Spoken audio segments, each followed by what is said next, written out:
What's going on, man? Welcome back to the basement. My back's up against the wall a little bit here. We are 40 minutes away from kickoff. Had to get my lineups all set. Had to get the rankings done. By the way, rankings on patreon.com/Ron Stewart. Now today we're going to get into my must start and sit wide receivers for week 5 of the fantasy football season. If you're new here, we come out with fantasy football videos every single day of the season from now up until your championships in week 17. So without further ado, make sure you get down below, subscribe, leave a like. Let's go. Foolies glad I'm home. Even my haters kinda glad I'm on. Rest in peace to my vagabond. Rapper, song, singer, suspended. So let's start with our starts of the week at wide receiver. And the first one we're going to put up here is A.J. Brown in Jacksonville. And he's the start of the week for me. And I know that he is a name brand player, somebody that should be in lineups, but he's been hurt recently. And I wanted to give you guys that confidence because A.J. Brown came out to a Wednesday practice. That's rare. A.J. Brown does not practice on Wednesdays, even when he's healthy. So him coming back from an injury, practicing on Wednesday, getting another full practice on Thursday, he's going to play on Sunday. And what that means is he's going to dismantle this Jaguar secondary. I love him as like a locked and loaded wide receiver 1 this week, especially because it seems like Julio hasn't practiced yet. Now, Julio could easily be one of those guys that doesn't practice a lot and then he comes out and plays on Sunday. And even if that's the case, I think that A.J. Brown will be just fine. But I just want to remind you guys that last year, A.J. Brown played in week 1. After that, he missed weeks 2 through 4. He comes back week 5, puts up 20-plus points for 3 straight weeks. The minute that A.J. Brown touches the football field, the minute that pinky toe grazes a blade of grass, he is going to be a locked and loaded wide receiver 1. I think he's going to go on a very similar tear that we saw him do last year. So I'm excited about A.J. Brown this week. Then I want to talk about Adam Thielen at home against Detroit. He put up a 7.6 point dud last week at home versus Cleveland, but I love this bounce back spot at home versus Detroit because he's one of 3 wide receivers this week on PFF that has an excellent advantage this week. Now, how they come to these grades, these numbers, these words, excellent, I couldn't tell you, but all I know is that the Lions defenders are nobodies. So Adam Thielen, Justin Jefferson, we have a very consolidated target share in that wide receiver room. So it's going to be a lot of Justin Jefferson, a lot of Adam Thielen. I even like Tyler Conklin in this matchup. I think that all of them will eat. We could even see the Vikings kind of back off of their run game depending on what Dalvin Cook's health is. So I like this as a get-right spot for Adam Thielen. This week, he's a top 15 wide receiver for me. On the other hand, we have a guy that went crazy last week that I'm actually upgrading, moving up the rankings every week, and that's going to be Marquise Brown. The guy has been an absolute gem this season. He has a 25% target share and is the wide receiver 14 in points per game. If you told me that that's what Marquise Brown was going to do through 4 weeks in the offseason, I wouldn't have believed you. Now, he struggled with drops in week 3. I don't care about drops, but he had some of the prettiest deep shots of his career, down the field against Detroit through the hands. And it was just frustrating. It was tilting as a fantasy manager. Last week, he came out against Denver, had a beautiful deep touchdown. He seems like he is, ready to go, confident, doing his thing. And I love him in this matchup against the Colts, who are giving up the 8th most points to opposing wide receivers. I do expect Rashad Bateman to eat into his target share eventually.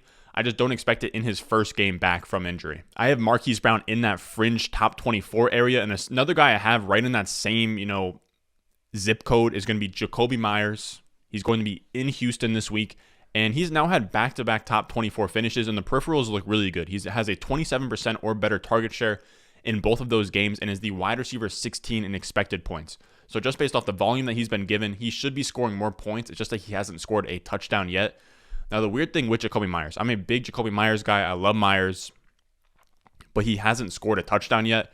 Why? I don't know. He's a slot wide receiver, but like most slot wide receivers are still scoring touchdowns, like a DJ Moore.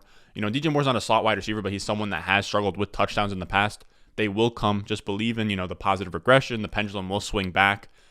I say this every time I put Jakobi Meyers in here. I truly do believe that this will be the week he scores a touchdown. I love this matchup against Houston. It's going to be a game where, it's a low over-under, but I think that Jakobi Meyers will get enough volume and enough targets against a pretty bad defense that he will be a fine, top 30 wide receiver. And I wanted to add Dalton Schultz to this list because his matchup is so juicy. He's currently the tight end 4 on the season, a top 5 tight end in PPR, and I love him as a top 8 option this week at home against the Giants. They're allowing the 4th most points to opposing tight ends, and he's also seeing the biggest advantage from linebacker to tight end on PFF. He's going up against a guy named Tay Crowder. I don't even know who Tay Crowder is, but apparently Dalton Schultz is in line to make him look like a fool. So Dalton Schultz, for me, if you don't have one of those big 6 tight ends, Pitts, Andrews, Kittle, Hawkinson, all of those guys, I think if you have Dalton Schultz, he needs to be starting this week. Then we have my must-sit wide receivers, and the first one is going to be Allen Robinson. He's in Las Vegas, and one of the more cliche sayings that I've ever heard is doing the same thing over and over again while expecting a different result is insanity. Allen Robinson hasn't finished inside of the top 48 wide receivers in PPR yet, and we've now played 4 weeks. So firing him up as a wide receiver 2 or a wide receiver 3, it doesn't make sense at this point. We have to kind of be realistic here, and the Raiders are a tough matchup. They've given up the 5th least amount of fantasy points to opposing wide receivers. If you have another option, like just a solid option like a Tyler Boyd, I'd probably play them over Allen Robinson at this point.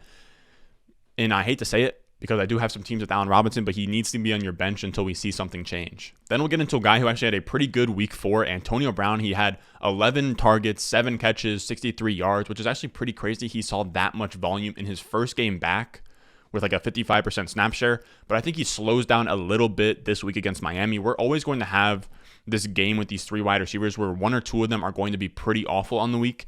And given the fact that Antonio Brown is only playing around 55 to 60% of the snaps, I think he's going to have a tough time keeping up that efficiency because when you don't have the same volume, you need to be extremely efficient. He's playing on the outside against Xavier Howard and Byron Jones, 2 of the best perimeter corners in the league.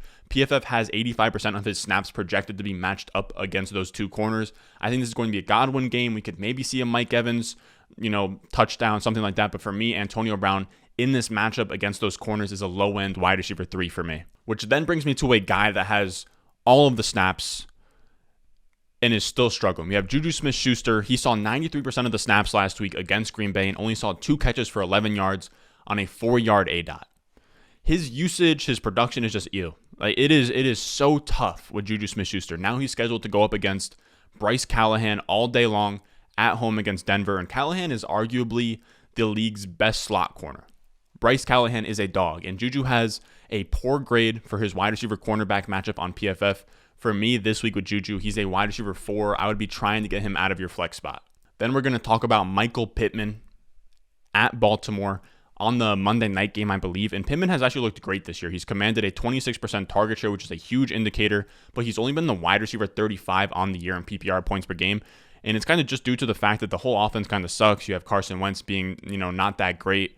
And the whole offense is outside the top 20 in points per game.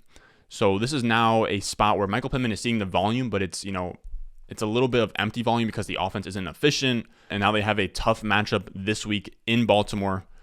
They're allowing the 10th least points per game to opposing wide receivers. They have a really good, secondary. And on top of that, they have a really good front 7 that's going to put a lot of pressure on Carson Wentz. And we know that Carson Wentz has a problem with holding on to the ball too long. His, time to throw or his time to release is always way, way higher than the league average. So I think that he's going to have a tough time finding Michael Pittman. Michael Pittman, for me, is a fringe wide receiver 3 this week. Then our last wide receiver, Jamison Crowder, is going to be, I guess, in a neutral spot over in, England, London, something like that. And I know he just put up 19.1 points, but I'd pump the brakes on firing up Jamison Crowder just yet as a firm wide receiver 3 like he always is. The Falcons give up a lot of points to opposing wide receivers, but this is going to be a game where Elijah Moore is going to be back, and I think Moore is going to take a lot of his snaps and a lot of his targets. Now, not all of them, but Jamison Crowder just played 63% of the snaps last week. So we kind of want to wait until he shows us that he's going to have a full-time role. I don't know if he's still working back from an injury, but 63% of the snaps without a healthy Elijah Moore tells me that his snaps are probably going to either stay there.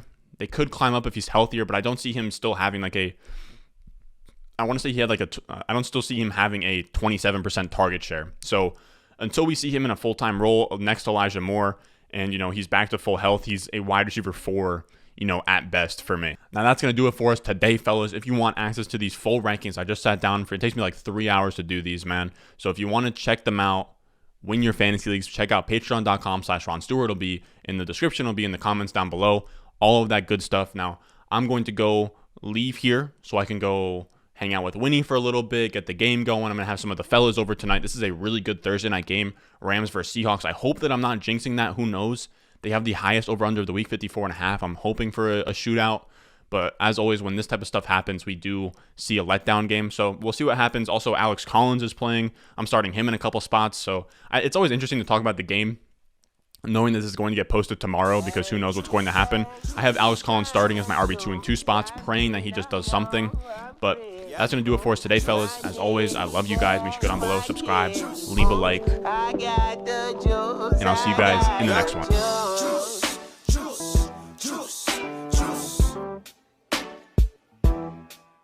Yep.